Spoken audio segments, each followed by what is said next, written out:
Welcome back, guys. There's a lot of banking related mistakes that I made when I first moved to Colombia, and they cost me a lot of money. So in this video, I'm going to teach you 5 hacks to avoid those mistakes and keep your money in your pocket. So the first thing is get an ATM card that reimburses your ATM fees. For example, Charles Schwab. When I first traveled, I just had my old ATM card from back in Australia. And every time I used this card at an ATM, it charged me a 5% international transaction fee, plus a $5 transaction fee for using the ATM outside of Australia, plus the ATM fee. So if I took out $100, that would often be $15 just in fees. So I have many friends who have this Charles Schwab account. All your transaction fees at the end of the month, they reimburse it for you. That's one of the best cards I've heard of, but I'm sure there's many more. I have a special bonus tip regarding ATMs in Colombia. And this one is a mistake that basically 99% of expats make. It's so simple and it's costing you boatloads. So make sure you stick around for that one. So the next thing is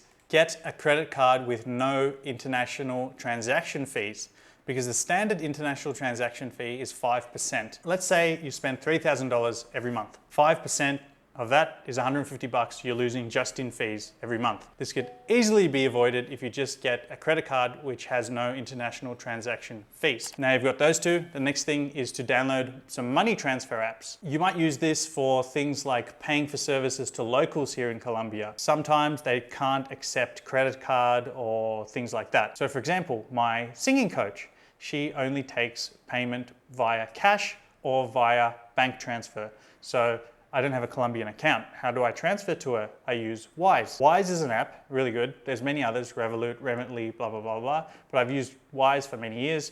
What it does is it allows you to transfer from your account in any currency to another account. So many times I transfer from my Australian account to my mates in the US or even my girlfriend in Colombia. For $100, I might only get charged $2 or $3. The rates are really, really low. And also they don't charge a huge amount on markup fees. So what a lot of these companies do, especially PayPal is one of the biggest ripoffs. As you can see in this graph here, guys, PayPal has a 4% markup plus a minimum of 5% fees. This could be more depending on the type of payment method you use. For example, paying with a credit card often costs more than doing a wire transfer, but the money arrives quicker. Now we're going to talk about why using an app like Wise is so much better. So see here, we put in $100. We check the exchange rate here. We use the real exchange rate, no markups. So they use the mid-market rate here, and they just charge you a very small fee, 3.5%, more or less, and then it should arrive in seconds. So in summary, just by using an app like Wise over PayPal, you can save 5% on every transaction on average, sometimes even more. If you think some of these tips are going to save you some money, guys, and you learned something you didn't know today, make sure you hit that like button. The next one is, if you're going to be in Colombia a long time, you can also open up a Colombian bank account. This is really good also because then you don't have to use Wise and all those other things. Usually a Colombian will give you their number, like a bank account number, and tell you if it's savings or whatever. I don't know what the other one is. You just put that information into your app, Bank Colombia, or whatever bank you have, and then it's boom, instantaneous, really, really good. But the thing with that is you need a cedula. For anyone who doesn't know what a cedula is, it's basically like your social security number of Colombia. It's your Colombian ID. The only way you can get this is by having a visa. You need a long-term visa, and then you can get the cedula, and then you can go to a Bank Colombia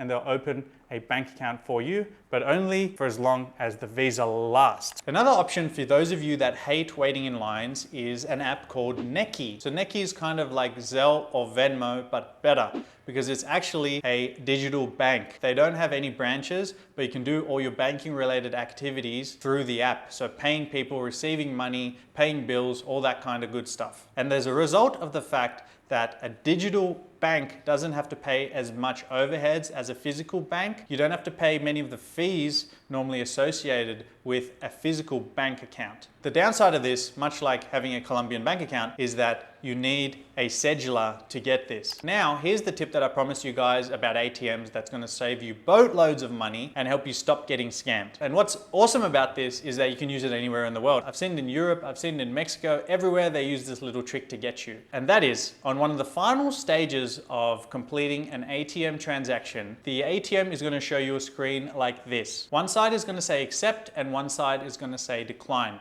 Most people think this is just, do I want to accept a transaction? Give me my money, but it's not. What they're actually asking you is, do you want to accept the currency conversion rate applied by the bank? And usually what the bank will do, as you can see by this image here, they'll mark it up considerably. So in this image, you can see that the bank has marked up the mid-level currency conversion rate, that is the fair level, by 7.5%. So immediately you lose 7.5% of your money for nothing. The way to get around this is quite simple actually. So simple you won't even believe you missed this so many times. You just hit decline and then it'll revert to the conversion rate that your card actually gives you. And if you followed some of the previous tips and the previous hacks, you'll know to get a card which doesn't have any international transaction fees and gives you a good currency conversion rate. So you won't cop all these extra bullshit fees. If you like this video and you like saving money, guys, the next thing to logically watch is this video right here, where I tell you how to avoid gringo prices, scams, and save thousands on long-term rentals in Medellin.